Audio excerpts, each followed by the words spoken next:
10월 27일 월요일 오늘의 신문 배창복입니다. 안녕하십니까, 이슬입니다. 오늘의 신문 주요 기사 전해드리겠습니다.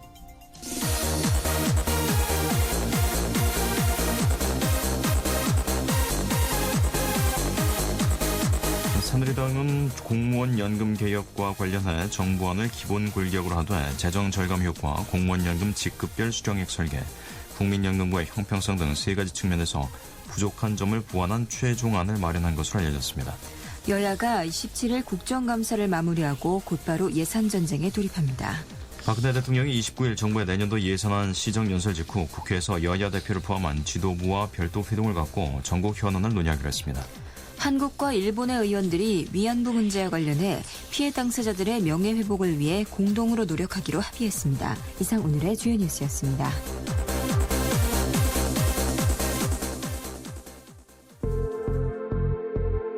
미스의 노래입니다. 뱃걸 굿걸.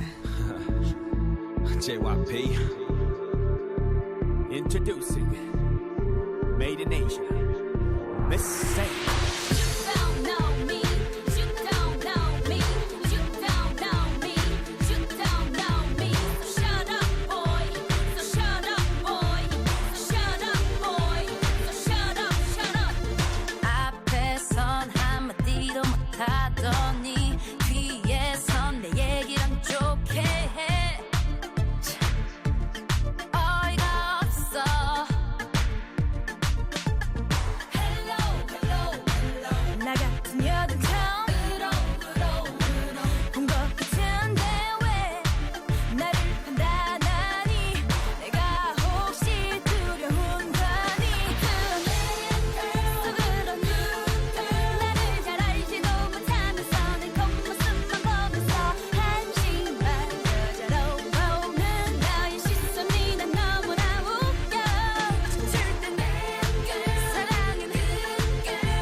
네, 오늘의 신문 주요 기사 자세히 전해드리겠습니다. 새누리당은 공무원 연금 개혁과 관련해 정부안을 기본 골격을 하되 재정 절감 효과, 공무원 연금 직급별 수령액 설계, 국민연금과의 형평성 등 세 가지 측면에서 부족한 점을 보완한 최종안을 마련한 것으로 알려졌습니다. 세계일보 기사입니다. 새누리당 김무성 대표가 직접 대표 발의하고 지도부 전원이 서명할 당 개혁 법안을 27일 최고위원회의에 보고하고 이르면 당일 늦어도 29일 박근혜 대통령의 예산안 시정연설 전까지 국회에 제출하는 등 개혁 작업에 속도를 내기로 했다. 당의 공무원연금 제도개혁 태스크포스는 26일 밤 늦게까지 회의를 갖고 논의를 거듭한 끝에 최종안을 확정한 것으로 전해졌다. 그러나 새정치민주연합이 개혁안 처리에 신중한 입장을 보여 진통이 예상된다. 새누리당은 정부 안보다 공무원 내부 고액 수령자의 삭감폭을 확대해 저액 수령자와의 격차를 좁히는 방안을 추가했다. 특히 고액 수령금을 더 깎고 낮은 금액을 받는 하위직 퇴직자에 대해서는 인하폭을 더 줄여 하후 상박 구조를 충분히 반영했다. 구체적으로는 국민연금에는 있지만 현행 공무원연금에는 없었던 소득 재분배 기능을 넣는 것이다. 공무원연금 수령액을 산출할 때 기준은 현재 본인 재직기간의 평균 급여만 적용을 했지만 앞으로는 전체 공무원 가입자의 재직기간 평균 소득을 적용해 보정하는 쪽으로 공무원연금 산식을 수정하겠다는 보관이다. 한 핵심 관계자는 소득 재분배 기능을 도입하면 최고와 최저의 수령액 차이가 줄어들 것이라고 설명했다. 당의 개혁안 적용 시 국민연금과 동일 방식이 적용될 신규 임용자보다 오히려 수익비가 더 불리해지는 짧은 재직기간 임용자에게 직접 연금 적용 방식을 고르게 하는 방안도 포함된다. 새누리당은 또 정부안보다 재정 개선 효과를 강화하기로 했다. 정부안을 2016년부터 적용한다면 적자 보전금은 박근혜 정부 내에서 8조 원에서 3조 8천억 원으로 감소하고 차기 정부 5년간 33조 원에서 13조 원으로 줄어드는 것으로 나타났으나 적자 보전금이 더 줄어들도록 한 것이다. 새누리당은 개혁안 제출 후 야당과 만나 법안의 연내 처리를 적극 추진할 방침이다. 그러나 새정치연합 우윤근 원내대표는 이날 세계일보의 인터뷰에서 개혁안 연내 처리에 대해 굉장히 어렵다고 본다며 국민연금과의 형평성을 맞추는 등 연금제도 전반을 손봐야 하기 때문에 시간이 걸린다고 밝혔다. 세계일보였습니다. 여야가 27일 국정감사를 마무리하고 곧바로 예산전쟁에 돌입합니다. 서울신문 기사입니다. 여야의 극심한 대립을 막기 위해 올해 처음으로 예산안 자동 부의 제도가 도입돼 12월 1일 본회의에 정부안이 자동으로 상정되지만 부실 졸속 심사의 조짐이 곳곳에서 드러나고 있다. 내년도 예산 정부안은 전년 대비 5.7% 증가한 총 376조 원 규모로 복지 115조 5천억 원, 일반 지방행정 59조 2천억 원, 교육 53조 원, 국방 37조 6천억 원, 사회 간접자본 24조 4천억 원 등으로 편성됐다. 일부 상임위는 26일 현재 예산안을 심의할 소위원회조차 구성되지 않았다. 야당의 상임위 소위 복수와 요구에 대해 여야가 합의하지 못했기 때문이다. 현재 정무위, 기획재정위, 교육문화체육관광위, 농림축산식품해양수산위, 산업통상자원위, 환경노동위 등 6개 상임위가 법안 심사 소위를 꾸리지 못했다. 새누리당 이완구 원내대표는 당 소속 상임위원장과 간사들에게 소위가 구성되지 않은 상임위는 전체 회의를 열어서라도 예산 심사를 해달라고 요구했지만 국회 관행에 따라 소위를 통하지 않은 예산안 심사는 여의치 못한 상태다. 더욱이 예산안 자동 부의 제도를 둘러싸고 여야의 논쟁이 계속되고 있다. 국회 다수당인 새누리당은 상정에 방점을 찍고 있다. 예산 심사를 기한 내에 마치지 못할 경우 정부안을 단독으로라도 가결시키겠다는 의도가 강하다. 그러나 야당은 본회의에 넘긴다는 의미의 부의에 초점을 두고 있으며 상정을 하기 위해선 여야 원내대표 간 합의가 있어야 한다고 주장한다. 국회 관례상 부의는 곧 상정으로 이어지는 것으로 해석되지만 엄밀히 따지면 두 개념이 달라 여야 논쟁의 발화점이 될 수 있다. 예산 처리를 앞두고 여야의 지독한 신경전이 불가피하다는 얘기다. 예산안 처리 시스템이 바뀌었지만 지역개발 예산을 유치해 다음 선거에서 유리한 고지를 차지하려는 의원들의 의식에는 변함이 없어 막판 여야의 지역구 예산 채기위와 권력 실세들의 쪽지 예산 등이 어김없이 등장할 태세다. 서울신문 기사였습니다. 박근혜 대통령이 29일 정부의 내년도 예산안 시정연설 직후 국회에서 여야 대표를 포함한 지도부와 별도 회동을 갖고 전국 현안을 논의하기로 했습니다. 한국일보 기사입니다.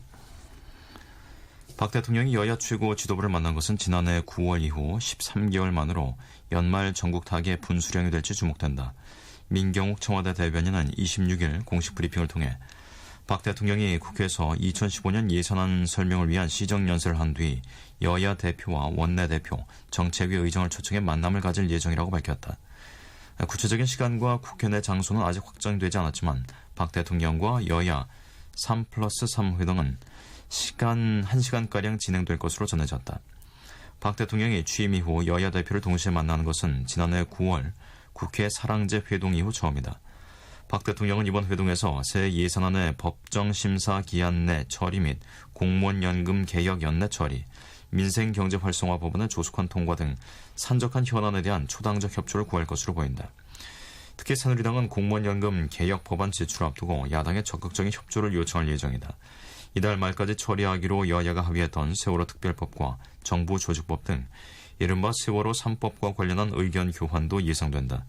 새정치민주연합 박수현 대변인은 기왕 만들어진 자리인 만큼 대통령에게 세월호 특별법 제정에 관해 각별한 관심을 요청할 것이라고 기대감을 드러냈다. 이번 회동은 청와대에서 먼저 제안한 것으로 알려졌다.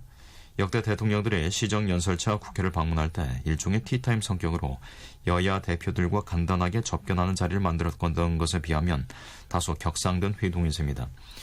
여야 대표와 함께 원내대표와 정책위 의장까지 포함시킨 것을 두고 경제활성화 법안과 예산안에 대한 특별한 당부를 하기 위한 초대라는 분석이 나왔다.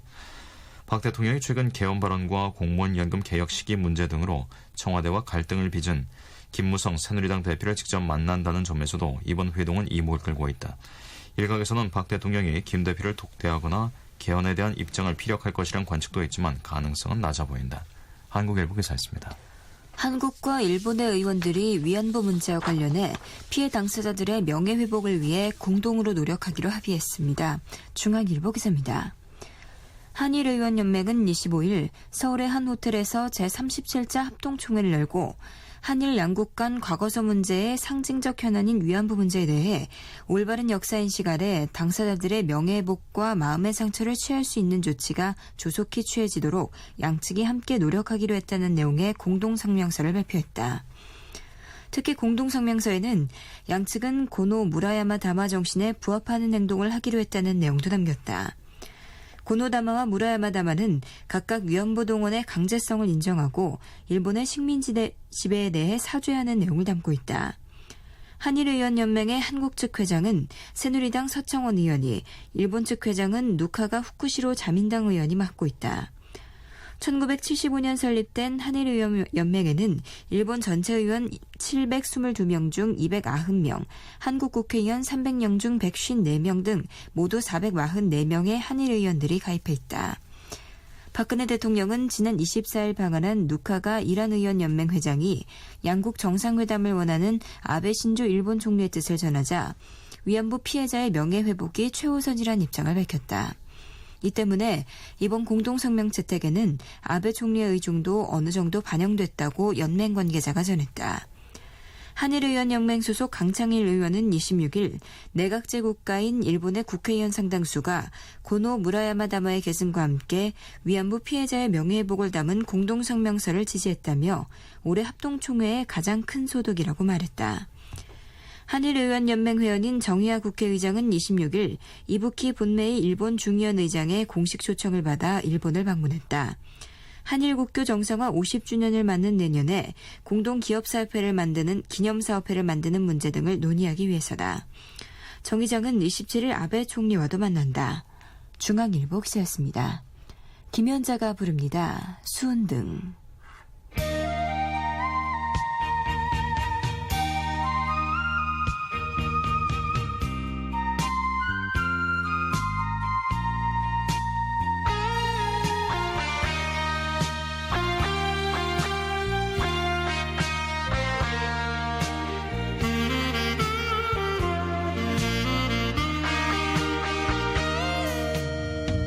어스름 저녁길에 하나 둘 순둥꽃이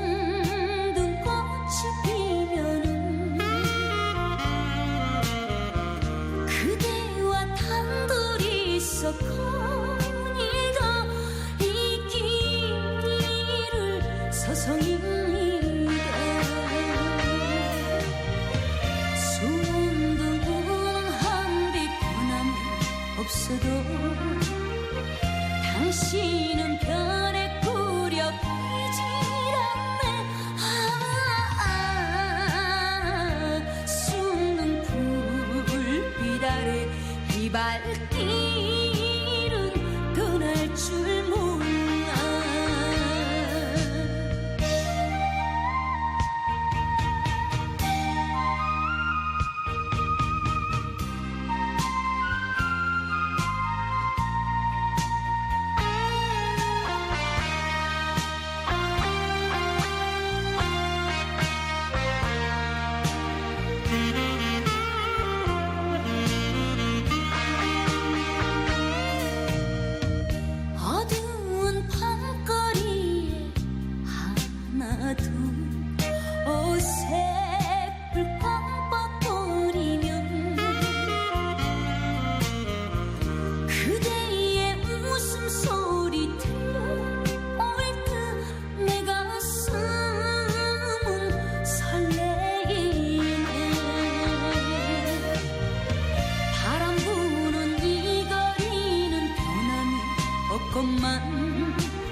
네, 다음은 정치면 기사입니다. 국정감사 공식 종료일을 하루 앞둔 26일 정치권의 무게추가 국감 이후로 옮겨가고 있습니다. 경향신문 기사입니다.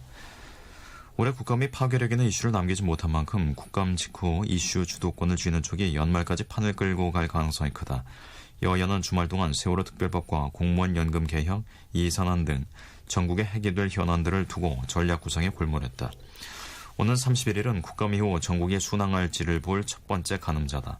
여야는 앞서 이달 말까지 세월호 특별법과 정부조직법 개정안, 범죄 수익 은닉 규제 처벌법 개정안 등 세월호 3법을 처리하기로 했다. 일단 신호는 나쁘지 않다. 지난 21일 새누리당 이완구 새정치민주연합 오윤근 원내대표의 첫 주례 회동 결과로 꾸려진 세월호 특별법 태스크포스에서 여야 간 쟁점이 상당 부분 좁혀졌다. 당초 맞부딪혀온 진상조사위원회 조사 권한과 위원장 선출 방식은 입장 차이를 거의 좁혔고 특별검사 추천 과정에 유가족 참여를 보장하는 방안도 의견이 접근 중인 것으로 전해졌다. 세월호 특별법 TF는 이날 심야회동을 열고 자구정리 작업에 들어갔다. 여야 정부조직법 TF도 핵심 쟁점인 해양경찰청 해체를 두고 절충점을 찾고 있다. 최종 타결은 28일 여야 원내대표 주례회동에서 이루어질 것으로 전망된다. 우 원내대표는 이날 국감 평가 기자간담회에서 두어 개 쟁점을 남겨놓고 거의 접근이 됐다며 유족 참여 부분도 다음 주 원내대표 주례회동에서 결단만 남은 것이라고 말했다. 여야의 타결 자신감에도 불구하고 기한 내 처리가 이루어지지 않으면 대치 전국으로 휘결 가능성도 배제할 수 없다. 청와대 의지가 강한 공무원 연금 개혁안도 전국 블랙홀급 이슈다. 새누리당은 당내 TF에서 자체 개정안을 마련해 이번 주 내에 제출하는 것을 목표로 하고 있다. 이후 법안 심의 과정에서 당청 당내 여야 간 조율을 거쳐야 한다. 야당은 연금 개혁 필요성에는 공감하지만 상세안을 두고는 이견을 표출할 가능성이 높다. 경향신문이었습니다. 지난 25일 일부 보수단체들의 대북전단 삐라살포 계획에 차질이 빚어지면서 제2차 남북 고위급 접촉에 북한이 호응할지가 주목되고 있습니다. 조선일보 기사입니다. 북한은 지난주 2차 고위급 접촉을 열려면 삐라살포를 막기 위한 책임적 조치를 취하라는 취지의 성명을 연달아 발표하는 등 삐라살포 저지를 고위급 접촉의 전제 조건으로 내세웠기 때문이다. 박상학 자유북한운동연합 대표 등은 애초 이날 경기도 파주 임진각에서 전단 10만 장을 날리려 했지만 지역 주민과 진보단체들의 격렬한 저항에 막히자 김포의 한 야산으로 이동해 2만 장만 기습살포했다. 원래 계획에 크게 못 미치는 것으로 사실상 무산된 셈이다. 26일 밤까지 북한은 25일 상황에 대해 공식 반응을 보이지 않았다. 조선중앙통신이 25일 괴뢰경찰은 보수단체들의 삐라살포 망동을 저지하지 못할 망정 오히려 진보단체 성원들의 투쟁을 가로막았다고 짤막하게 보도한 게 전부다. 동시에 우리 정부가 30일에 고위급 접촉을 열자고 제의한 데 대해서도 아무런 답을 하지 않고 있다. 세종연구소 정성장 수석연구위원은 대량 살포 시도가 무산돼 북한이 고위급 접촉을 계속 거부할 명분이 약해진 것으로 보인다며 오늘자 노동신문에 대남 비방 기사가 거의 없는 것을 보면 북한이 2차 고위급 접촉에 나올 가능성이 상대적으로 높아진 듯하다고 말했다. 안보부서 관계자는 애초 북한의 주된 관심은 2차 고위급 접촉보다는 남남 갈등 조장에 있었을 것이라며 어느 정도 목적을 달성했으니 선심 쓰듯 고위급 접촉에 응할 가능성이 있다고 말했다. 조선일보 기사였습니다. 유력한 차기 대권주자로 거론되는 김문수 새누리당 보수혁신특별위원장과 안희정 충남지사가 개헌 논의에 대해 26일 정반대 입장을 밝혔습니다. 한겨레 신문입니다. 김 위원장은 이날 서울 여의도 새누리당사에서 열린 기자간담회에서 저보고 헌법을 바꿔달라는 사람을 아직 못 봤다며 국민이 바라는 것은 정치 좀 바꿔라, 먹고 살게 해달라는 것으로 저는 듣고 있다고 말했다. 지난 22일에도 개헌 반대론을 피력한 김 위원장은 이날 한 발 나아가 4.19 혁명 때 내가 내각제 개헌을 했는데 1년도 안 돼 쿠데타를 불러왔다며 66년간 헌법 역사를 보면 많은 경험과 교훈이 있는데 그걸 다 잊어버린 듯이 개헌을 말하면 곤란하다고도 했다. 김 위원장은 선거구제 개편에 대해서도 김 대표와 각을 세웠다. 김무성 대표는 최근 현행 소선거구제 대신 중대선거구제를 검토 중이라고 이야기했지만 김 위원장은 이날 민심을 정확하게 반영할 수 있고 다수당이 나올 수 있는 소선거구제가 답이라며 역시 반대 의사를 밝혔다. 그러나 야권의 유력 대선 주자 가운데 한 사람인 안희정 충남지사는 이날 새정치민주연합 시도지사 정책협의회에 참석하기 위해 앞서 기자들과 만나 국민 공감대를 얻고자 개헌 논의를 장기적으로 진행하자고 제안한다며 정기국회 이후 개헌 논의를 시작하자는 방안을 지지했다. 안 지사는 개헌의 어떤 것이 국가 운영의 가장 효율적인 운영체제가 될 것인가라는 면에서 논의해주기 바란다며 개헌 논의에 정치권이 앞장서줄 것을 요청했다. 안 지사는 개헌 논의에 원론적으로 찬성하면서도 중앙정부와 지방정부의 권한을 분산하는 방식의 분권형 개헌이 필요하다는 주장을 여러 통로로 밝혀왔다. 한겨레 신문이었습니다. 노래 듣겠습니다. 태진아의 가버린 사랑.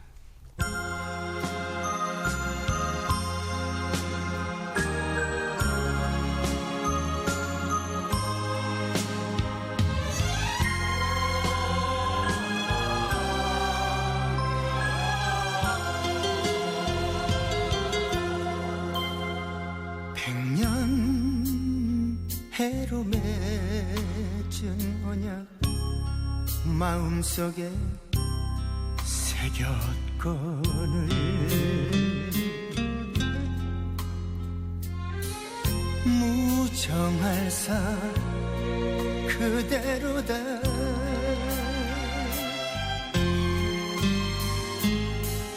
나의 두고 어디 갔나 그대 이왕 가려거든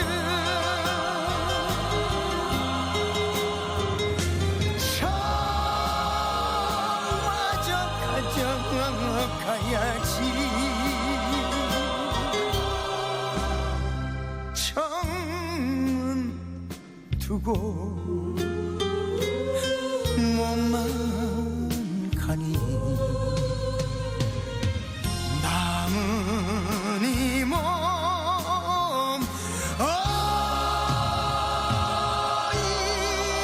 어이하리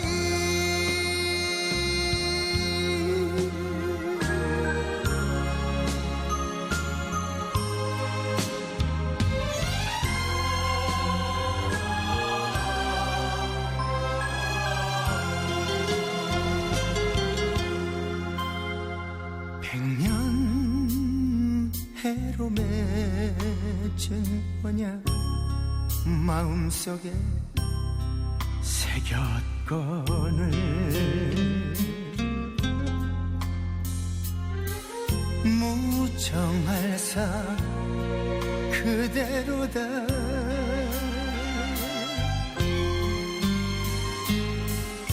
나의 두고 어디 갔나 그대 이왕 가려거든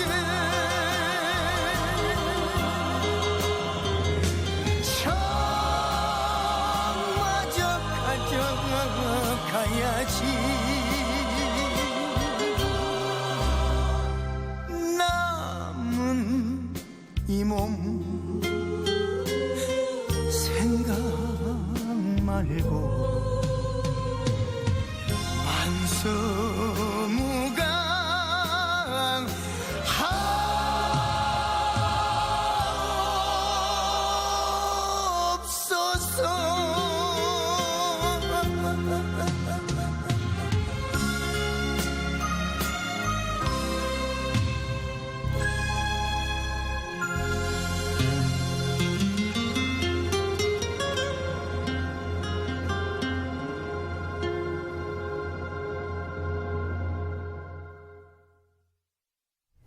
다음은 경제면 기사입니다. 단말기 유통구조 개선법 단통법 시행으로 얼어붙었던 이동통신 시장이 서서히 활기를 되찾고 있는 분위기입니다. 국민일보 기자입니다. 단통법 시행 초반 소비자에게 돌아가는 혜택이 없다는 여론의 집중 포화를 맞은 영향으로 보조금이 계속해서 늘어나고 있기 때문이다. 26일 이통업계에 따르면 휴대전화 가입자는 단통법 시행 첫 주보다 매주 조금씩 늘어나고 있다. 지난 1일 단통법이 시행된 이후 첫 일주일간 번호이동 가입 건수는 23,784건에 불과했다. 그러나 2주 차에는 32,978건, 3주 차에는 52,794건으로 꾸준히 증가하고 있다. 신규 가입 역시 늘어나는 추세다. SK텔레콤의 경우 신규 가입자 수는 1주차에 비해 2주차 16.7%, 3주차 17% 증가했다. 최신 인기 단말기에 대한 보조금이 단통법 시행 첫 주보다 크게 늘고 이통사들이 고객 혜택을 강화한 새로운 요금제를 잇따라 출시한 것이 주 요인으로 분석된다. 이통 3사는 지난주 삼성전자 갤럭시 노트4와 갤럭시 S5 광대역 LTEA, LG전자 G3 캣6 등 최신 단말기 등의 지원금을 상향 조정했다. SK텔레콤은 갤럭시 노트4의 보조금을 전주보다 10만 9천 원 오른 최대 22만 원으로 올렸고 KT와 LG유플러스도 보조금을 각각 30만 원, 21만 원까지 늘렸다. 고가 요금제를 사용할 경우 출고가 95만 7천 원인 갤럭시 노트4를 최저 60만 원대 후반에서 구입할 수 있게 됐다. 여기에 더해 SK텔레콤은 가입비 면제를 선언했고 KT와 LG유플러스는 가입 이후 요금제를 바꿔도 위약금을 내지 않는 프로그램 등을 선보였다. 오는 31일 애플이 아이폰 6와 아이폰 6 플러스를 출시할 경우 시장에 어떤 변화가 일어날 것인지에도 관심이다. 24일 이통 3사가 실시한 아이폰 6, 아이폰 6 플러스 예약 가입 행사에서는 20-30분 만에 물건이 모두 동나는 상황이 발생하기도 했다. 국민일보 기사였습니다. 국회는 올해부터 2018년까지 5년간 총 세입이 정부 예상보다 47조 원가량 적을 것으로 전망을 했습니다. 경향신문 기사입니다. 국회는 이 기간 경상 성장률이 5.7%로 정부 예측에 못 미치고 국제 탄성치도 정부보다 낮게 봤다. 경제 성장률을 매년 과도하게 높게 잡아 3년 연속 세수 펑크를 낸 정부가 향후 전망도 장밋빛으로 세웠다는 의미다. 이렇게 되면 정부 부채가 더 커지고 정부의 재정 신뢰도가 떨어져 국가적인 리스크로 이어질 수 있다는 지적이 나온다. 26일 국회 예산정책처의 2015년 세입 예산안 분석 및 중기 총수입 전망을 보면 올해부터 2018년까지 국회는 총 세입이 정부 전망치보다 46조 9천억 원 적게 거칠 것으로 내다봤다. 국회는 올해 세수입이 356조 8천억 원으로 정부 전망보다 12조 5천억 원 적을 것으로 추정했다. 내년은 378조 4천억 원으로 정부와의 격차가 4조 4천억 원으로 줄지만 2016년 7조 8천억 원으로 다시 늘어난다. 2017년은 9조 2천억 원, 2018년 12조 9천억 원 등 정부 예측보다 총 세수입이 5년간 46조 9천억 원 적을 것으로 내다봤다. 이처럼 국회와 정부 간 세수입 차이가 나는 것은 1차적으로 경상성장률 전망치가 다르기 때문이다. 국회는 경상성장률이 올해 4.6%, 내년 5.6%, 2016년 6%, 2017년 5.7%, 2018년 5.6%로 잡아 연평균 5.7% 성장할 것으로 봤다. 반면 정부는 올해 5.3%, 내년 이후 2018년까지 6.1%로 잡아 연평균 6.1% 성장할 것으로 봤다. 국세 탄성치도 양측의 차이가 난다. 국회는 국세 탄성치를 1에서 1.11로 낮게 본 반면 정부는 1.1에서 1.23으로 높게 봤다. 경향신문이었습니다. 국토교통부가 하반기에 행복주택 3천여 가구를 건설할 사업대상지 6곳을 추가로 발굴했다고 26일 밝혔습니다. 세계일보 기사입니다. 행복주택은 대학생, 사회초년생, 신혼부부 등을 위한 임대주택으로 철도 부지 등 교통 여건이 좋은 도심에 지어 젊은 층에 일터와 가까운 집을 제공하는 게 목표다. 하반기 추가로 확정된 사업지는 경기의 고양지축과 하남 가밀, 용인 구성, 수원 호매실, 충남의 천안 백석, 대전 도안 등 모두 3,190가구다. 국토부는 이로써 상반기까지 2만 7천여 가구를 지을 사업 입지를 확정한 데 이어 3천여 곳을 추가했다. 입지가 확정된 행복주택도 3만 500가구로 늘었다. 국토부는 입지가 확정된 3만여 가구와 관련해 사업 승인 절차를 밟고 있다. 연말까지는 목표대로 2만 6천 가구를 상대로 마무리 지을 수 있을 것으로 국토부는 보고 있다. 전체 3만 500가구를 사업 단계별로 보면 인천 주안역, 광주역 등 설계 단계에 있는 행복주택이 18곳 9,400가구이고 서울 양원과 위례 신도시, 경기 김포 한강 등 사업 승인을 신청한 뒤 관계기관과 협의 중인 데가 19곳 15,600가구다. 서울 오류와 경기 고양 삼송, 대구 혁신 등 사업 승인이 완료된 행복주택도 10곳 5,500가구에 달한다. 국토부는 설계 중인 행복주택 9,400가구 중 5,000가구는 연내 사업을 승인하고 나머지는 내년 초 승인할 계획이다. 국토부는 지역주민 반발 등 어려움에도 애초 계획대로 2017년까지 행복주택 14만 가구를 공급할 예정이다. 세계일복스였습니다. 효린의 노래 듣겠습니다. 널 사랑하겠어.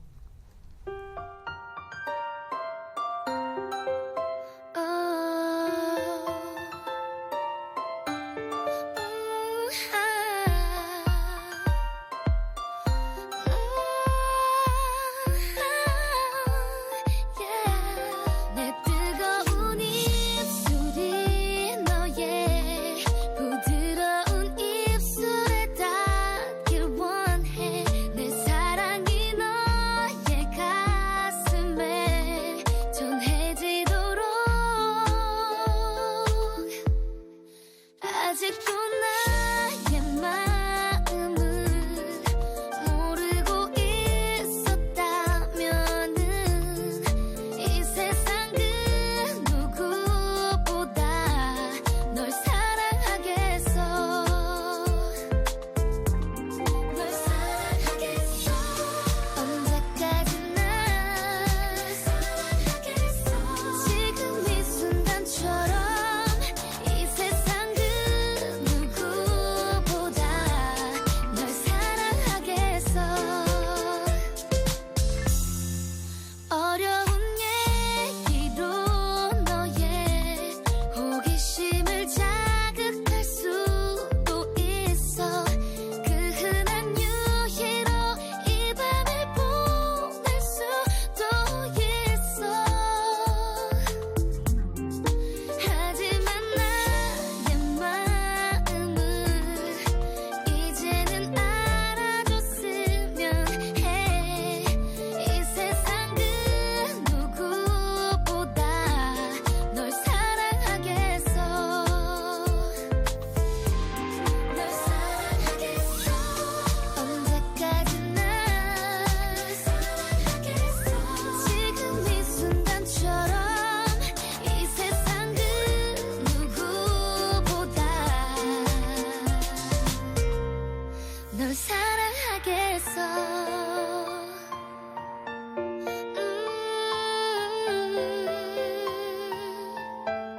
널 사랑하겠어.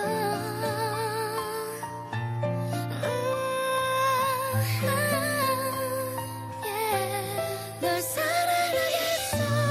언제까지나 널 사랑하겠어.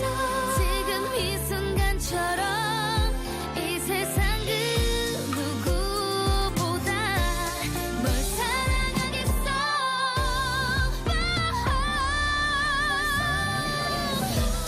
언제까지나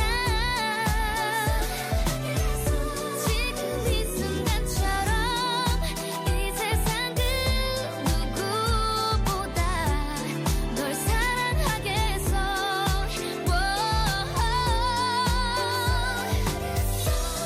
언제까지나 지금 이 순간처럼 이 세상 그 누구보다 널 사랑하겠어. 네, 다음은 기상청 연결해서 날씨 알아보겠습니다. 최형우 씨 전해주세요. 네, 날씨입니다. 10월의 마지막 한 주가 시작이 됐습니다. 오늘 아침 추위가 만만치 않았죠. 이번 가을 들어서 서울의 아침 최저 기온이 가장 많이 내려앉았습니다. 6.1도까지 떨어졌고 평년보다 1.4도 낮았고요. 대부분 아침에 이렇게 추위 속에 일부 지역은 서리와 얼음 소식도 있었습니다. 오늘 바람은 좀 강하게 부는 곳이 있겠지만 하늘은 아주 맑겠습니다. 낮 기온도 어제보다 좀 떨어진 가운데 15도에서 21도 정도로 예상이 되고요. 서울, 속초, 세종, 대전 17도, 제주 18도, 광주, 대구, 부산 19, 20, 21도 나란히 기록하겠습니다. 어제 아침보다 이렇게 기온이 큰 폭으로 떨어져서 아침 옷깃 많이 여미셔야 될 텐데요. 그래도 낮에는 어제보다는 기온이 낮지만 제법 다니시기 편할 정도로는 기온이 오를 것으로 예상됩니다. 이번 한 주간은 기온이 평년과 비슷하거나 약간 높겠습니다. 역시 일교차는 크게 벌어져서 아침에는 한 자릿수의 기온을 보이는 날도 있을 전망이고요. 계속해서 맑은 날씨 이어지는 가운데 주 후반으로 가면서 구름량이 좀 늘겠고 금요일과 토요일 그러니까 10월의 마지막 날부터 11월 초까지 이렇게 이틀간은 전국 대부분 비가 예상되니까요. 주말 휴일 계획 세우실 때 참고하셔야 되겠습니다. 지금 서울 기온 11도입니다. 기상정보였습니다. 이어서 자세한 철도 교통 상황 알아보겠습니다. 쿠레일 교통센터의 주인경 씨, 안녕하세요. 네, 안녕하세요. 대부분의 구간들은 일부 열차에 예매가 많이 됐습니다. 특히 하행선 열차 중에는 경춘선의 ITX 청춘 열차가 출발 가까이 한 열차를 중심으로 예매율이 높고요. 이 열차는 지금 낮 12시 열차부터 좌석 예매가 가능합니다. 그리고 서울역에서 출발하는 경부선도 오전 11시 8분 무궁화호 열차를 포함해서 오후 5시 30분 이전에 배차된 일부 KTX 열차에는 자리 구하시기가 다소 힘겹습니다. 또 호남선과 전라선의 하행선 열차 역시 운행을 가까이 한 오전 10시 55분 KTX 열차 한 편씩에는 예매율이 높습니다. 반면 지방으로 내려가는 열차 중 태백선과 중앙선, 장항선은 이른 시간보다는 한결 낮은 예매를 보이면서 이후 준비된 열차에 지금은 100석 이상씩 자리가 남아 있습니다. 상행선 열차는 하행선보다 예매율이 낮습니다. 이 시간 현재 목포역에서 오후 2시에서 4시때 출발하는 KTX 열차의 예매율이 높습니다만 매진된 열차 없이 지방에서 올라오는 열차에는 좌석 예매하시기 전반적으로 편안합니다. 그리고 오늘 운행하는 열차는 주중 운임할인제가 적용이 돼서요. 매주 금요일서부터 일요일까지 그리고 또 공휴일에 운행하는 열차보다는 한결 할인된 운임으로 열차를 이용하실 수 있습니다. 지금까지 코데일 교통정보였습니다. 알렉스 장나라입니다. 바로 너였어.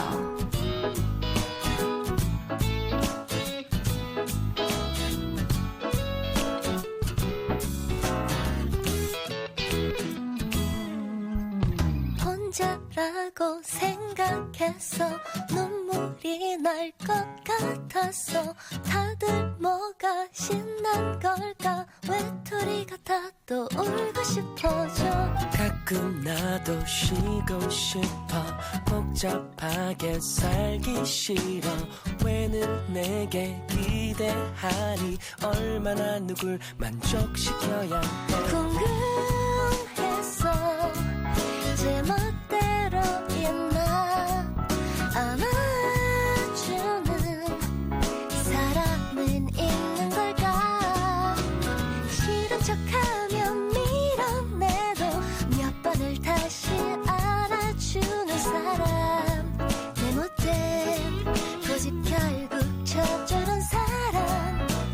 바로 너였어. 햇살처럼 다친 나의 맘 가득 채워주는 한 사람. 난 찾았어. 나만의 사람. 따라라따 따라라따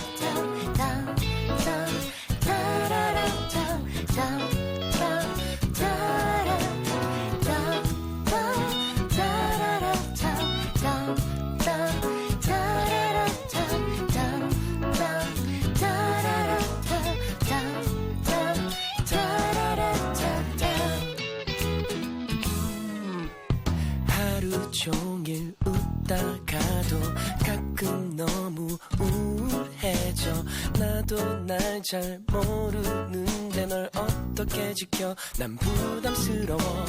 나를 찾는 네 문자도 대답하기 귀찮아져. 심술 부려 미안한데 쉬고 싶어서 너무 지쳤나봐. 궁금했어. 남자답지 못한 나와 함께 할 사람 있는 걸까? 싫은 척하며 밀어내도 몇 번을 다시 안아주는 사람. 내 못된 고집 결국 져주는 사람. 바로 너였어. 햇살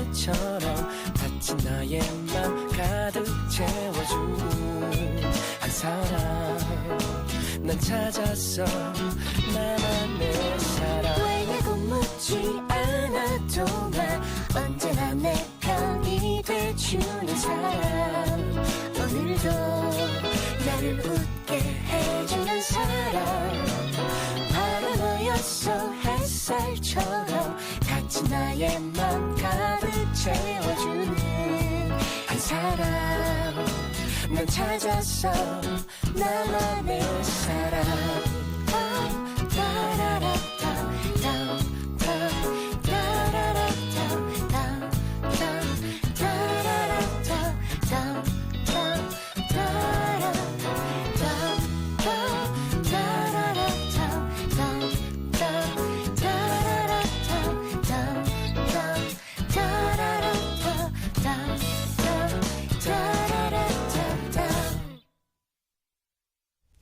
다음은 사회명 기사입니다. 세월호 실종자 가족들이 세월호 인양과 관련한 입장을 27일 내놓을 것으로 알려졌습니다. 세계일보 기사입니다.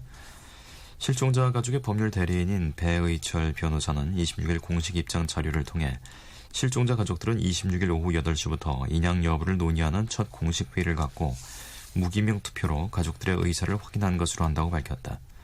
세월호 참사의 남은 실종자 10명의 가족들은 수중수색을 지속할지 선체 인양을 할 것인지를 놓고 26일 밤 토론회에 이어 투표한 것으로 전해졌다. 인양 결정 방식과 관련해 실종자 9가족 중 3분의 2 다수결로 결정하자는 의견과 만장일치로 결정하자는 등 2가지 의견이 나왔다. 앞서 배 변호사는 지난 23일 진도군청 기자회견 당시 인양 검토 발언과 관련 일부 언론이 실종자 가족 인양 수용, 인양 전격 합의 등으로 보도한 데 대해서 유감을 표시했다. 배 변호사는 기자의 질문에 수색의 최후 수단으로서 인양을 조심스럽게 검토하고 있다고 밝혔고 가족들 사이에서 공식적으로 논의된 적이 없다며 실종자 가족 일부의 생각을 전체의 공식 입장인 것처럼 보도하면 가족 간 갈등을 낳고 더 큰 상처와 고통을 준다고 주장했다. 한편 이주영 해양수산부 장관은 지난 15일 세월호 수색을 며칠 내로 완결할 수 있을 것이라고 발표했으나 열흘 이상 지난 현재까지 수색 완결 여부 및 적절한 인양 시기, 방법 등에 대해 공식적인 언급을 하지 않고 있다. 세계일보 기사였습니다. 검찰이 현직 판사의 거액 금품 수수 의혹 수사와 관련해 사건 제보자의 진술이 모두 신빙성이 있다고 결론을 내린 것으로 확인됐습니다. 한국일보 기사입니다.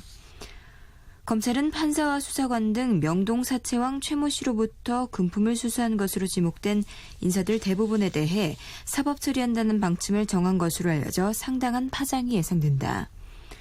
사정당국 관계자는 26일 검찰이 다양한 수사 방식을 동원해 파악한 결과 최 씨의 금품 공여 혐의에 대한 제보자 진술이 사실에 부합하는 것으로 결론 내렸다며 제보 내용을 뒷받침하는 구체적인 증거와 정황들도 확보했다고 밝혔다. 수원지법에 근무 중인 A 판사는 2008년에서 2009년 동양 출신인 최 씨로부터 6억여 원을 받은 혐의로 검찰 수사를 받아왔다. A 판사를 비롯해 최 씨로부터 금품을 제공받은 뇌물 리스트는 제보자가 직접 수기로 작성해 검찰에 제출한 사실 확인서에 자세히 기재돼 있다. 한국일보가 입수한 A4 용지 7쪽 분량의 사실 확인서에 따르면 최 씨는 판사와 검찰 수사관, 경찰 등을 가리지 않고 무차별적으로 금품을 살포했다. A 판사는 최 씨로부터 4차례 이상 돈을 건네받았으며 검찰 수사관 3명도 사건을 축소하거나 알아봐주는 대가로 수천만 원씩 챙겼다. 최 씨가 시키는 일을 처리하며 하수인 역할을 해온 경찰들도 다수 기재돼 있다.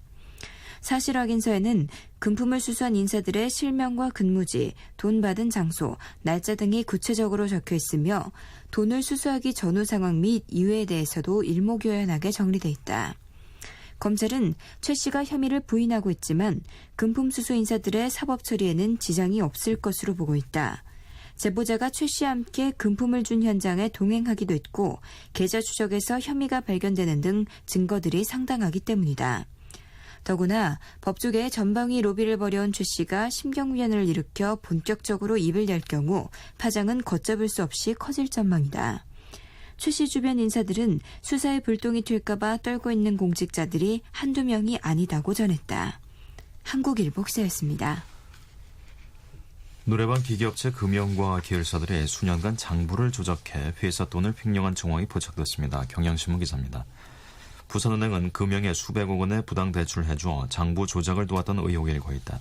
이 같은 내용은 금융감독원에 제보됐지만 금감원 직원이 되레 제보자의 신원을 은행과 금융 측에 노출했다. 금융계열사 출신인 모 씨는 26일 금융이 SLNP를 설립한 뒤 일부 코스닥 상장 회사들을 인수합병해 자회사로 만들었으며 이들 자회사 자금 200억 원가량이 불법적인 방식으로 금융과 김승영 회장으로 흘러들어갔다면서 이 과정에서 해당 회사의 장부가 조작됐다고 밝혔다. 모 씨는 이후 금융은 부산은행에서 220억 원을 대출받아 장부 조작 뒷수습에 사용했는데 은행이 담보로 잡은 금융계열사의 주식가치에 비해 지나치게 많고 이후 담보 설정마저 해지해주는 등 특혜가 의심된다고 밝혔다. 모 씨는 이 같은 내용을 지난달 금감원에 공식 제보했지만 금감원은 이달 초 부산은행 등에 모 씨의 신원을 알려주어 논란이 일고 있다. 금감원은 뒤늦게 27일부터 부산은행에 대한 특별검사에 착수한다며 필요하다면 회계감독국 등 다른 부서도 추가 투입할 것이라고 밝혔다. 경향신문이었습니다. 국내 최장 현수교인 전남여수 이순신대교가 개통한 지 불과 1년 반 만에 심하게 흔들리는 현상이 발생해 운행이 전면 통지됐습니다. 서울신문 기사입니다. 여수소방서 관계자는 26일 이날 오후 6시 15분부터 다리가 심하게 흔들린다는 10여 통의 전화 신고가 잇따랐고 현장에 6시 32분쯤 도착한 소방대원들이 어지러움을 느낄 정도로 다리가 흔들렸다면서 이에 따라 6시 44분에 다리 밑으로 가는 선박의 진입을 통제했으며 6시 57분에는 대교 위의 차량 수십 대를 모두 대피시켰다고 밝혔다. 소방서에 따르면 이날 오후 6시 30분 무렵의 바람 세기는 초속 3m로 다리가 흔들릴 정도는 아니었다. 이에 따라 전남도는 균열 및 이상 징후가 원인일 가능성이 있어 전문가들을 소집해 원인을 조사할 방침이라고 밝혔다. 다행히 특별한 피해는 발생하지는 않은 상태다. 광양시가 홈페이지에 공개한 설명에 따르면 지난해 2월 개통한 이순신대교는 광양시와 여수시를 잇는 현수교로 길이가 2.26km에 이르는 국내 최장 현수교다. 다리를 지탱하는 두 개의 주탑의 높이는 서울 남산 63빌딩보다 높은 270m이며 이는 현수교 콘크리트 주탑으로는 세계 최고 높이다.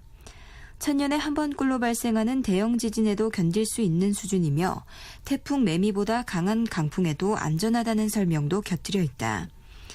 2012년 여수 박람회 기간에 왕복 4차선 도로를 임시 포장했으나 1년여 만에 균열이 발생하자 지난 6월부터 10월 15일까지 4개월여간 노면 재포장 공사를 위해 여수에서 광양 방면 편도 2차로를 통제해왔다. 또 최근에는 광양에서 여수 방면에 대한 공사를 진행함에 따라 여수에서 광양 방향 2차로만 운영하던 중이었다.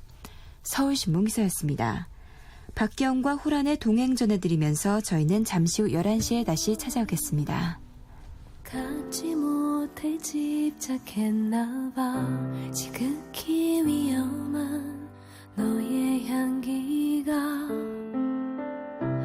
온통 나의 마음속에 가득해 아름다운 세상 속 너와 나 둘이서 머무르자고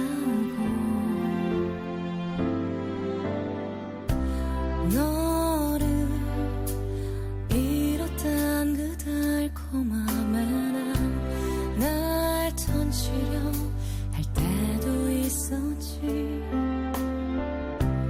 다시 말할 수 없는 사랑에 너 혼자서 숨죽이게 할 수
손 외로워 말아요 사랑해요 늘 곁에 있을게요 yeah 사랑의 소리 KBS 사랑의 소리 방송 언제나 여기에 네, KBS 제3라디오 오늘의 신문 함께하고 계십니다. 다음은 국제면 기사입니다. 올해 초부터 서아프리카를 휩쓸고 있는 에볼라 바이러스의 감염자가 10,000명을 넘어섰고 이 가운데 절반 가까이가 숨졌습니다. 한겨레 신문 기사입니다. 기니와 인접국인 말리에서도 처음으로 에볼라 사망자가 나와 현재 에볼라 발생 국가는 모두 6곳으로 늘었다. 세계보건기구는 25일 현재 기니, 라이베리아, 시에라리온, 말리와 스페인, 미국 등에서 11,141명의 에볼라 감염자가 발생했고 사망자는 4,922명이라고 발표했다. 국가별로는 라이베리아가 감염 4,665명, 사망 2,705명으로 가장 심각했다. 나이지리아에서는 감염 20명과 사망 8명이 나왔지만 지금은 추가 발병이 없어 세네갈과 함께 감염 종료를 선언했다. 말리에서는 지난 23일 기니에서 말리로 할머니와 함께 버스를 타고 들어오던 2살배기 여아가 에볼라 감염자로 확인된 뒤 24일 숨졌다. 더욱이 이 아기는 버스 안에서 코피를 흘렸고 수도 바마코에 도착하기까지 수백 킬로미터를 이동했기 때문에 2차 감염자가 꽤 있을 것으로 우려된다. 세계보건기구는 말리 정부가 바마코에 신속히 격리치료실을 설치할 것을 강력히 주문했다. 말리와 접경국인 모리타니아는 이날 말리와의 국경을 전면 폐쇄했으나 정작 말리 정부는 기니와의 국경을 봉쇄하지 않을 것이라고 밝혔다고 로이터 통신이 전했다. 세계 각지에서 모여든 의료진의 필사적인 노력에도 에볼라 확산 통제에 여전히 구멍이 있음을 보여주는 대목이다. 앞서 24일 세계보건기구는 현재 임상시험 중인 2종류의 에볼라 백신이 이르면 2015년부터는 실제 보급될 수 있을 전망이며 이와 별개로 5가지의 실험용 백신도 내년 3월부터 임상시험을 시작할 것이라고 밝혔다. 한편 미국 식품의약국 FDA는 이날 자국 제약사 바이오 파이어 디펜스가 개발한 새로운 에볼라 진단법 2종을 긴급 승인했다고 AP통신 등이 보도했다. 한겨레 신문 기사였습니다. 이슬람 순위파 극단주의 무장단체 이슬람국가 IS 격퇴작전과 관련해 첫 미군 사망자가 발생했습니다. 국민일보 기사입니다. 25일 미국 국방부에 따르면 이라크 바그다드에서 지난 23일 해병대원인 쇼닐 일병이 숨졌다. 국방부는 닐 일병이 전투 상황이 아닌 사건으로 숨졌다고 발표하면서도 정확한 사망 원인이나 사망 당시의 상황은 조사 중이라고 밝혔다. 닐 일병은 미군이 내재된 결단이라고 정한 뒤 처음으로 발생한 사망자다.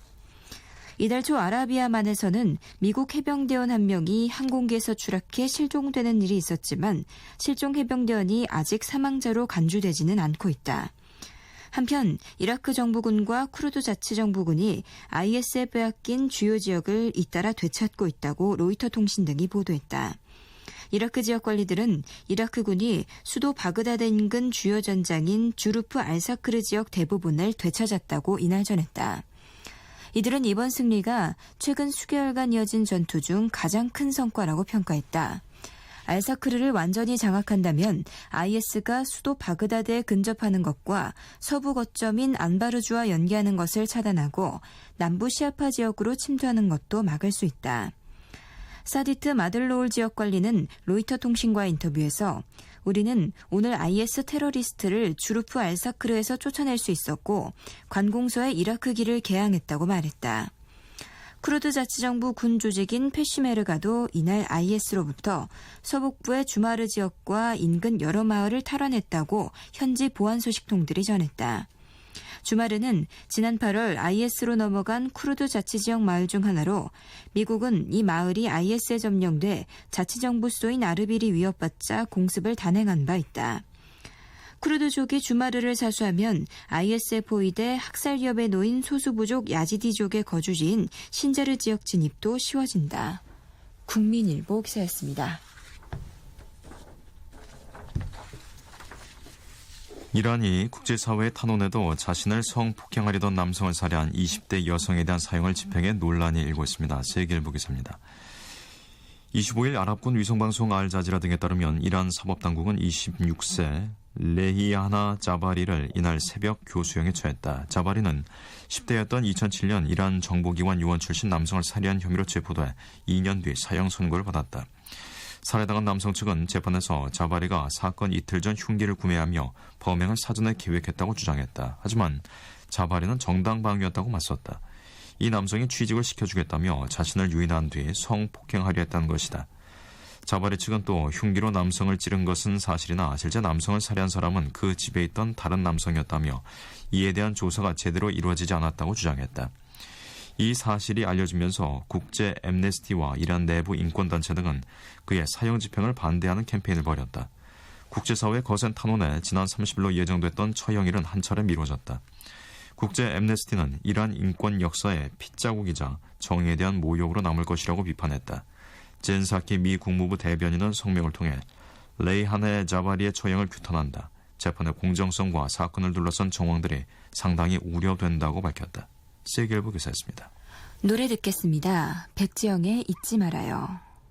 우리 서로 사랑했는데 우리 이제 헤어지네요. 같은 하늘 다른 곳에 있어도 부디 나를 잊지 말아요. 차가운 바람이 손끝에 스치며 들려오는 그대 웃음소리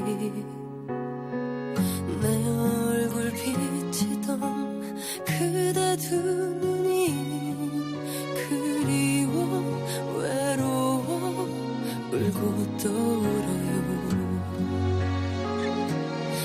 입술이 굳어버려서 말하지 못했던 그 말 우리 서로 사랑했는데 우리 이제 헤어지네요. 같은 하늘 다른 곳에 있어도 부디 나를 잊지 말아요.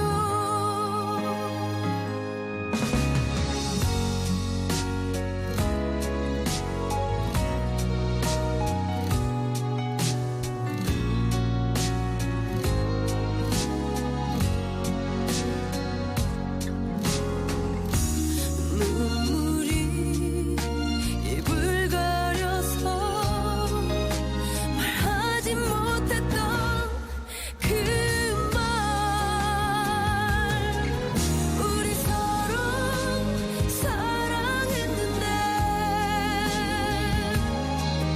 우리 이제 헤어지네요. 같은 하늘 다른 곳에 있어도 부디 나를 잊지 말아요. 혹시 알고 있나요?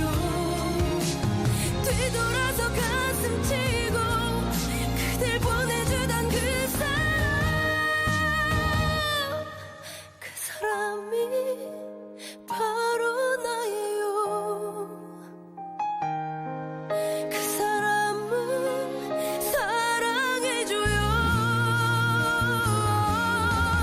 같은 하늘 다른 곳에 있어도 언젠가는 돌아와줘요. 우리 서로 사랑했는데 우리 이제 헤어지네요. 같은 하늘 다른 곳에 있어도 부디 나를 잊지 말아요. 부디 나를 잊지 잊지 말아요.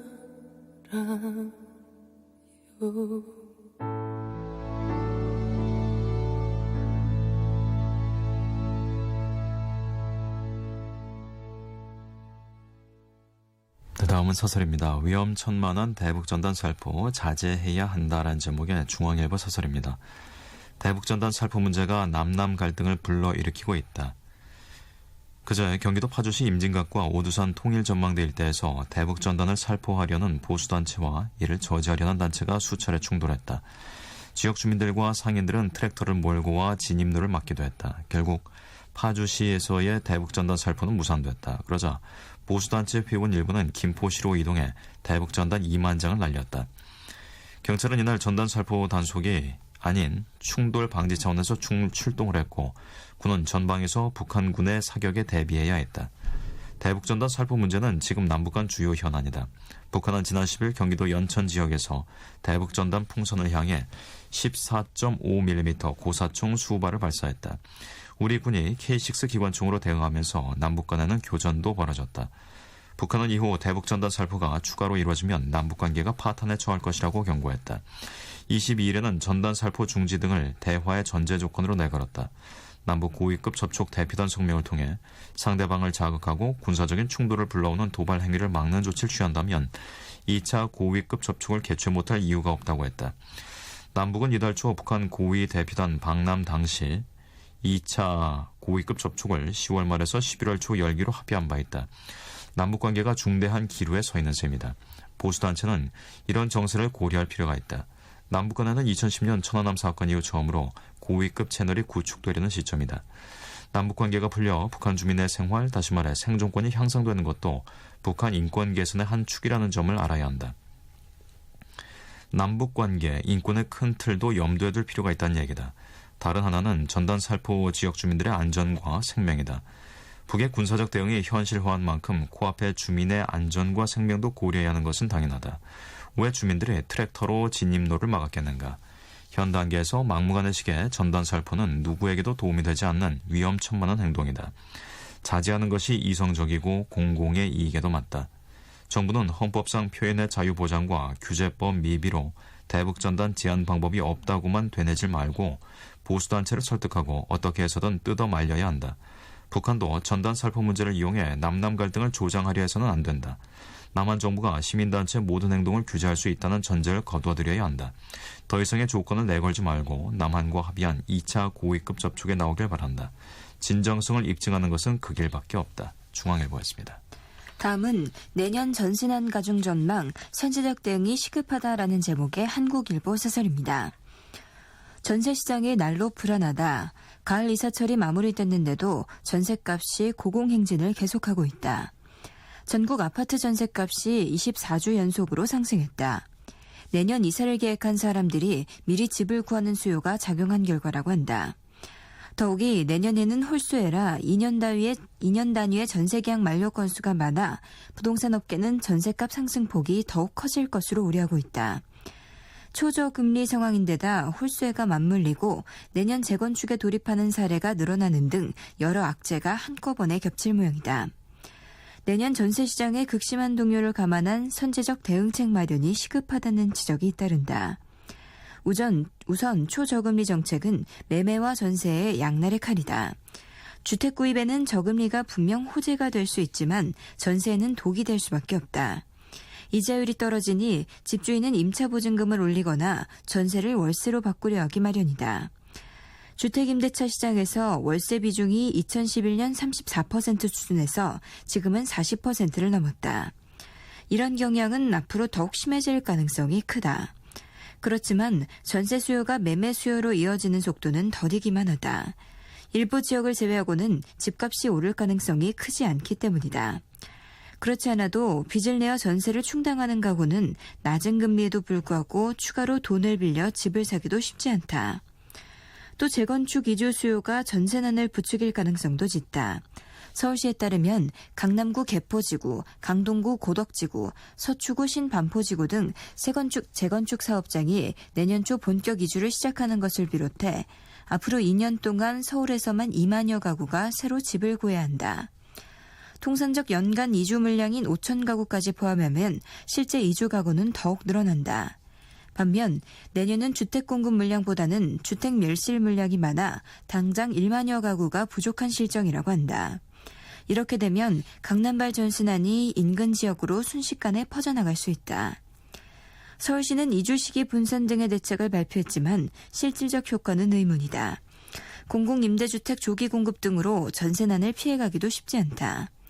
재개발 조합의 이주 시기 조절은 조합의 금융비용 부담 등의 문제가 있어서 적절한 조절이 어려울 것으로 보인다. 정부가 현재 2년인 전세 임대차 보호 기간을 3년으로 늘리는 방안을 검토한다는 얘기도 들린다. 하지만 주택임대차 보호법이 개정됐던 1989년의 경우 임대차 보호 기간을 1년에서 2년으로 늘리자 전셋값이 20% 정도 급등했던 예가 있다. 이래저래 뾰족한 대책이 아직 보이지 않는다. 그렇다고 손을 놓고 있을 수는 없다. 저금리 장기화 결과 전세가 막을 내리고 월세가 주택임대차의 주종을 잃을 경우에 대비한 근본적 대책도 필요하다. 공공임대주택 공급 확대와 함께 월세에 대한 소득공제 혜택 등을 포함한 종합적 저소득층 주택임대 지원책을 서둘러 마련해야 한다. 한국일보 사설이었습니다. 윤상의 노래입니다. 한 걸음 더.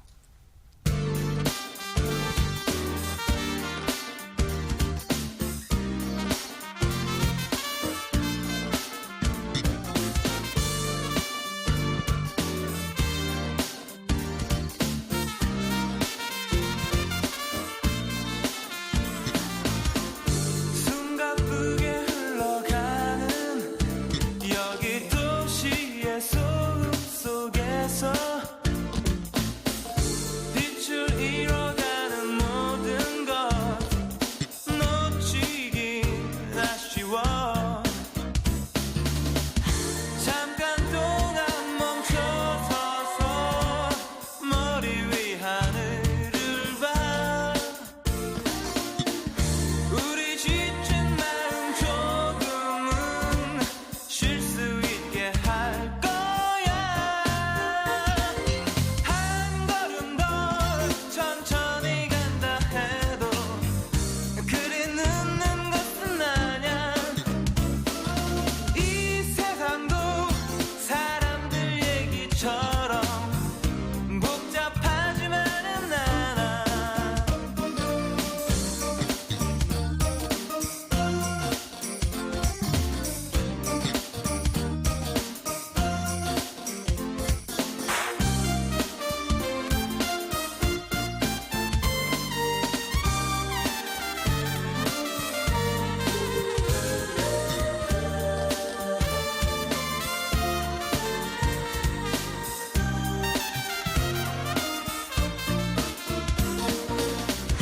잠깐 동안 멈춰서서 머리 위 하늘을 봐. 우리 지친 마음 조금은 쉴 수 있게 할 거야. 한 걸음 더 천천히 간다 해도 그리 늦는 것은 아냐. 이 세상도 사람들 얘기처럼 복잡하지만은 않아. 한 걸음 더 천천히 간다 해도 그리 늦는 것은 아냐. 이 세상도 사람들 얘기처럼 복잡하지만은 않아.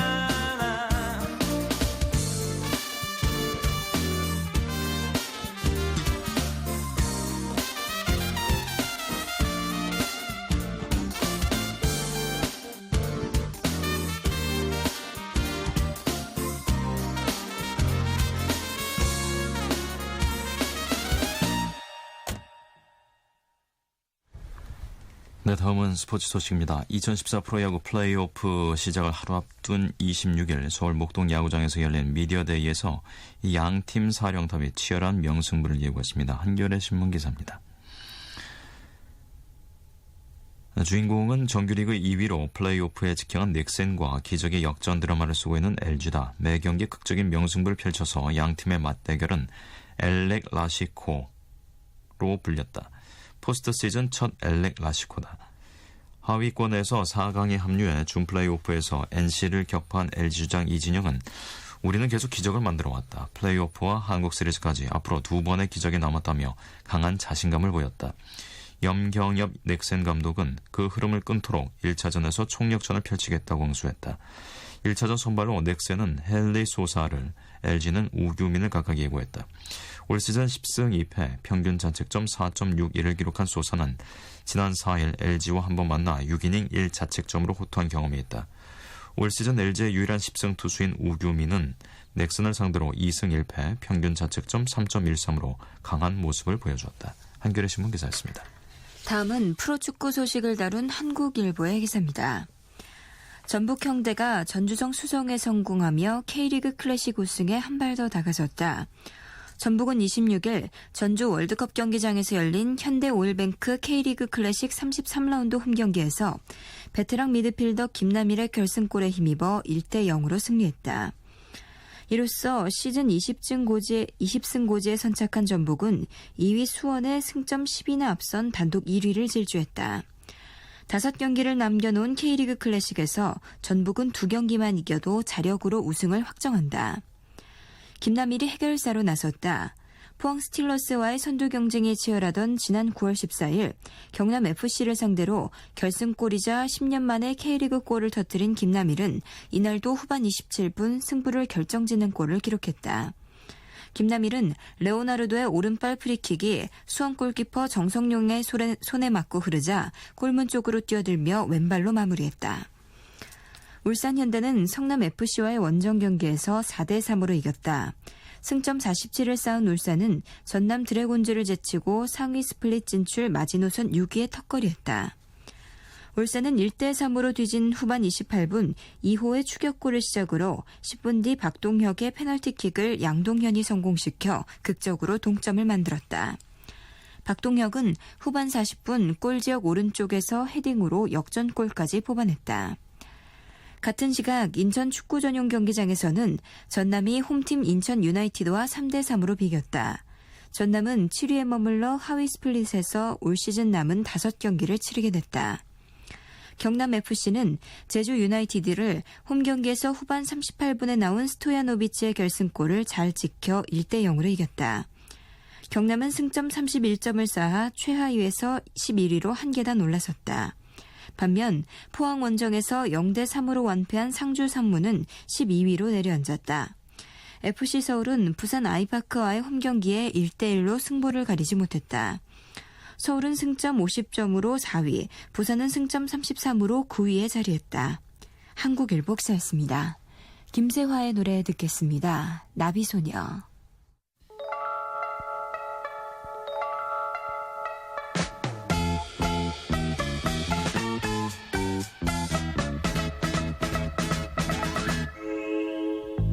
옛날 한옛날에 예쁜 소녀 하나가 옷바구니 옆에 끼고 나무 캐러 가다가 본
다음 소식입니다.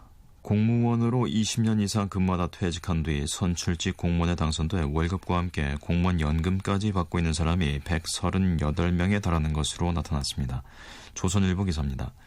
한 공무원 연금 관계자는 이 138명은 1인당 월 평균 179만 원 정도를 월급 외 연금으로 받아가고 있다고 밝혔다. 현행 공무원연금법은 공무원연금을 받는 퇴직자가 총리, 장관 등 비선출직 공무원에 다시 취업한 경우에는 재직 기간에 연금 지급을 전액 중단한다. 하지만 국회의원 등 선출직 공무원이나 공기업 등 공공기관, 민간기업 등에 재취업한 경우에는 원래 연금액의 최대 50%까지만 지급을 정지하게 돼 있다. 이 때문에 정치권이 공무원의 희생을 요구하는 공무원 연금 개혁을 추진하고 나선 상황에서 국회의원 등 선출직에 당선돼 사실상 공직에 재취업한 사람에 대해서도 재임 기간에는 연금 지급을 전액 정지하는 문제를 함께 논의해야 한다는 지적이 나오고 있다. 지난 17일 공무원 연금 개혁안 시안을 발표한 정부도 선출직으로 재취업해 공무원 연금의 50%를 받아가던 현 제도를 폐지하는 방안을 추진할 것으로 알려졌다. 취재에 따르면 공무원 퇴직 후 국회의원에 당선돼 세비와 함께 공무원 연금을 받는 현역 의원은 새누리당 29명, 새정치민주연합 8명, 무소속 1명이다. 이 38명은 매달 1,000만 원이 넘는 세비 외에도 1인당 평균 178만 4,800원의 연금도 받고 있는 것으로 조사됐다. 군에서 전역한 의원 9명도 군인연금을 50% 정도 받고 있을 것으로 추정되고 교수 출신 등 사학연금 수급자까지 포함하면 적어도 47명의 의원이 연금을 받고 있는 것으로 보인다. 조선일보 기사였습니다. 퇴직 압박에 시달리는 50대 상당수가 우울증을 앓는 것으로 나타났습니다. 서울신문 기사입니다. 특히 남성 우울증 환자일수록 극단적 선택을 할 위험이 높아 주위에 각별한 관심이 요구된다. 26일 건강보험심사평가원의 조사에 따르면 지난해 병원을 찾은 우울증 환자 66만 4,600명 가운데 50대는 15만 1,000명으로 5년 전인 2009년보다 3만 5천여 명이 더 늘었다. 이들은 1955년에서 1963년 출생한 베이비붐 세대로 퇴직 연령대에 접어들면서 사회, 경제적 어려움 때문에 우울증을 겪는 것으로 추정된다. 우울증 환자를 연령별로 분류했을 때 50대 환자 수는 70대에 이어 두 번째로 많았다. 최근 5년간 우울증 환자 연평균 증가율은 남성이 5.4%, 여성은 4.2%로 남성이 1.2%포인트 높았다. 심한 우울증은 극단적인 선택으로 이어져 지난해 남성 만여 명이 스스로 목숨을 끊었다. 여성 자살자보다 2배 이상 많다. 박두병 심평원 심사위원은 남성은 자존심 때문에 우울증 치료를 기피하고 술 등 치명적인 방법에 의존하는 경향이 강하다며 스스로 해결하려 하기보다 약물 치료와 더불어 정신치료 등을 적극적으로 받아야 한다고 말했다. 서울신문 기사였습니다. 잿더미 속에서 한강의 기적을 일구며 대한민국은 경제 강국으로 우뚝 섰습니다. 고속성장의 든든한 엔진이었던 제조업은 세계 최고 수준으로 올라섰는데 이 삶의 질은 중진국 수준인 것으로 나타났습니다. 국민일보 기사입니다. 국가 이미지나 브랜드 가치, 교역 규모 등은 선두권에서 질주하고 있다. 그러나 압축 성장의 부작용이 여전히 우리의 발목을 잡는다. 삶의 질과 연결되는 노동사회 분야는 선진국과 상당한 격차를 보이고 있다. 한국무역협회 산하 국제무역연구원은 26일 각종 수치로 비교해본 세계 속의 대한민국 보고서를 발표했다. 국제무역연구원은 매년 170여 개에 이르는 경제, 무역, 사회 지표를 기준으로 우리나라의 세계 순위를 정리해 발간하고 있다. 제조업 경쟁력은 예상대로 압도적이다. 지난해 기준으로 휴대전화 출하량 1위, 반도체 매출액 2위, 선박 건조 수주량 2위에 올랐다. 자동차 생산 대수는 5위, 조강 생산량은 6위다. 지난해 수출액은 7위, 무역 규모는 9위다. 미국의 격주간 경제종합지인 포춘이 선정한 세계 500대 기업에는 우리 기업 17개가 이름을 올렸다. 국가 순위로 7위다. 1위에서 3위는 미국, 중국, 일본 순이다. 글로벌 브랜드 가치에서는 삼성이 지난해보다 1계단 오른 8위, 현대는 10계단 상승한 43위를 기록했다. 1위는 애플이다. 하지만 빛이 강렬한 만큼 어둠도 짙다. 지난해 1인당 연간 노동시간은 2,163시간으로 세계 2위다. 아직도 장시간 노동에 의존하는 산업구조라는 한계를 돌파하지 못한 것이다. 우리는 2000년에서 2007년 연간 노동시간으로 부동의 1위였다. 2008년부터 멕시코가 가장 길게 일하고 있다. 여성의 경제활동 참가율은 50.2%로 25위에 불과하고 출산율은 171개국 가운데 168위에 그쳤다. 스위스 국제경영개발이 평가한 삶의 질에서는 올해 41위를 차지했다. 지난해보다 7계단이나 내려앉았다. 사설이었습니다. 출산 육아로 일을 그만뒀다가 재취업한 여성 10명 중 7명 가까이가 1년도 안 돼 다시 퇴직하는 것으로 나타났습니다. 서울신문 기사입니다. 경력 단정 여설의 재취업을 지원하기 위해 여성가족부가 운영하는 새로 일하기 센터를 통해 취업한 여성의 경우 67.1%가 근무기간 1년 미만이었다. 26일 새정치민주연합 난윤인순 의원이 여성가족부로부터 제출받은 새로 일하기 센터를 통해 취업한 고용 형태별 현황 자료에 따르면 2012년 센터를 통해 취업한 12만 2,610건 가운데 7만 679건만 고용보험에 가입됐다. 고용보험에 가입된 취업자 10명 중 3명은 근무기간이 3개월에 못 미쳤다. 고용보험을 1년 넘게 유지한 취업자는 10명 중 3명에 불과했다. 경력 단절이 악순환하는 이유는 저임금 등 열악한 근로조건에 있는 것으로 분석된다. 원경록 한국여성인력개발센터 연합사무국장은 재취업 여성은 음식, 숙박, 복지 분야와 같이 진입장벽이 낮은 사회서비스 분야에 많이 취업하는데 근무 조건이 좋지 않고 저임금인 경우가 대부분이라며 사회에 다시 적응해야겠다는 욕구가 떨어져 집으로 다시 돌아가는 것으로 분석된다고 말했다. 재취업 여성의 77%가 월 130만 원 이하의 급여를 받는 것으로 나타났다. 취업자의 상용직 비율도 2009년 70.4%에서 지난해 63.4%로 떨어져 좋은 일자리는 갈수록 줄고 있다. 남 의원은 정부는 눈에 보이는 고용률 높이기 성과에만 급급하지 말고 경력 단절 여성에게 적합한 일자리를 찾아주고 양질의 일자리를 제공해 고용 유지율을 높이는 데 힘써야 한다고 말했다. 서울신문 기사였습니다. 한국전력의 자회사인 한국동서발전이 이명박 정부 때인 2011년 자메이카 전력공사를 2억 8,500만 달러에 인수하면서 적정 가치보다 805억 원이나 웃돈을 주는 등 부실 투자를 한 것으로 추정된다고 감사원이 밝혔습니다. 한겨레 신문 기사입니다. 감사원은 산업통상자원부에 이길고 전 동서발전 사장 등에 대한 손해배상 청구 검토를 요구했다. 동서발전은 당시 해외 전력 공기업을 인수하면서 MB 자원 외교의 치적으로 선전돼 왔다. 감사원은 국회의 감사 청구를 받고 지난 4월에서 5월 동서발전을 대상으로 벌인 JPS 투자 실태 감사 결과를 이날 공개했다. 감사원은 동서발전이 JPS를 인수하면서 투자 심의에 관한 내부 절차인 해외사업심의위원회도 거치지 않았으며 투자 판단 기준이 되는 기준 수익률도 산정하지 않은 채 객관적인 자료도 없이 인수 가격에 합의했다고 지적했다. 이후 해외사업심의위에서 이미 합의된 액수보다 26% 정도 낮은 2억 1천만 달러를 적정 가격으로 제시했으나 이 사장 등은 이를 재검토하지 않았다. 또 이 사장은 이사회에서 JPS 지분 인수 사업을 설명하면서 연료 효율을 과장하는 등 사업 추진을 위해 허위 과장 보도를 했다고 감사원은 밝혔다. 감사원은 JPS의 적정 지분 가치를 2억 886만 달러로 동서발전의 실제 인수 가격보다 7,614만 달러 정도 낮은 것으로 산정했다. 동서발전은 JPS에 투자했으나 2012년 10월 이후 배당금을 못 받고 있으며 JPS의 경영실적이 악화돼 1,753만 달러의 손상 차손이 생겼다고 감사원은 지적했다. 감사원은 이 사장 등이 이미 동서발전을 퇴사함에 따라 소관부처인 산업부에 이들에 대한 손해배상 청구 등 손실보전 방안 마련을 요구했다. 한겨레 신문이었습니다. 동물원의 시청 앞 지하철역에서 전해드리면서 10월 27일 오늘의 신문 여기서 마치겠습니다. 지금까지 진행해 배창보 이슬이었습니다. 안녕히 계십시오.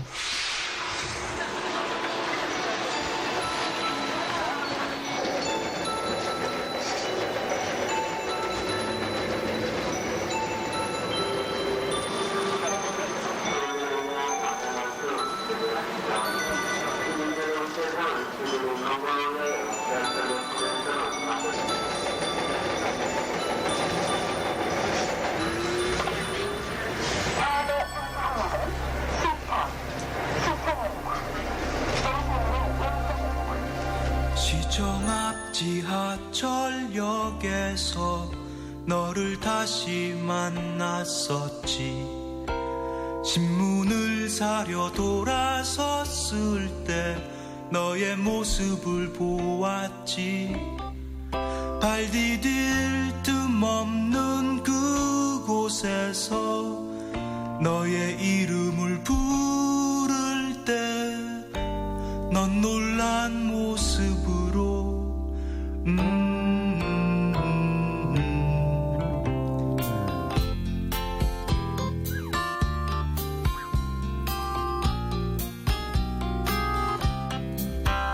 너에게 다가가려 할 때에 난 누군가의 발을 밟았기에 커다란 웃음으로 미안하다 말해야 했었지.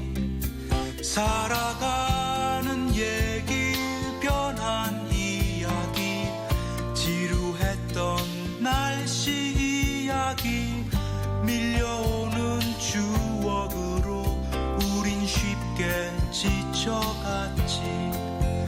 그렇듯 더디던 시간이 우리를 스쳐 지난 지금 너는 두 아이의 엄마라며 엷은 미소를 지었지. 나의 생활을 물었을 때 나는 허탈한 어깨짓으로 어딘가 있을 무언가를 아직 찾고 있다 했지.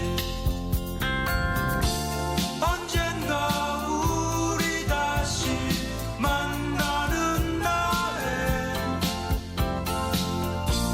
빛나는 열매를 보여준다 했지.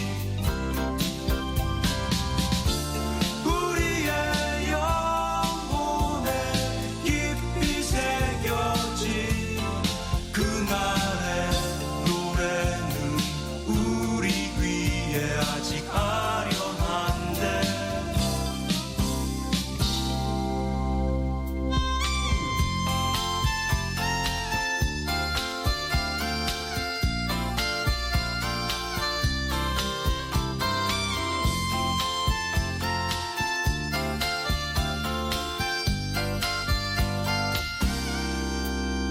가끔씩 너를 생각한다고 들려주고 싶었지만 짧은 인사만을 남겨둔 채 너는 내려야 했었지. 바삐 움직이는 사람들 속에 너의 모습이 사